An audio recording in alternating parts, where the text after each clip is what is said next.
என்னடா ஆச்சு? ஆ இங்க பாரு, இப்ப ஸ்டார்ட் பண்ண கூட ஜெயிக்க முடியாது. அதனால நம்பிக்கை விட்டுரு. நானும் அண்ணன் நமக்கு ஏதோ மோட்டிவேஷன் ஸ்பீச் கொடுக்க வராரோன்னு நினைச்சேன். ஆனா இவரு மோட்டிவேஷனா இருக்கிறவனையும் டிமோட்டிவேஷன் பண்றாரு. Include me. இப்பதான் ப்ரோ வேற போஸ் கொடுங்க. கட்டப்ப மாதிரி இருக்கீங்க. ஏசப்பா இப்பதான் சோத்திரமைய இயேசுவின் நாமத்தினால்.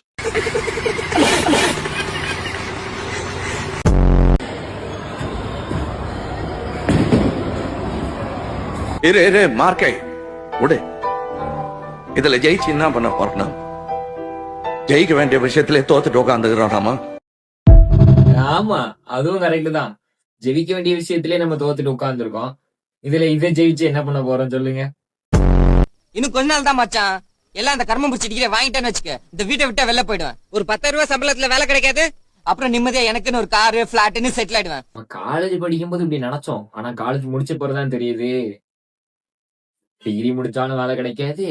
பாசிட்டிவா பேசணும்னு பார்த்தா தர்தினியம் முடிச்ச மாதிரி பேசிட்டு இருக்கேன். இங்க பாருங்க, நானே உங்க எல்லாரையும் டிமோட்டிவேஷன் பண்றோம். அப்படிலாம் இல்ல, எல்லாரும் மோட்டிவேஷனா இருக்கணும். அப்படின்னா நம்ம வாழ்க்கையில ஜெயிக்க முடியும்.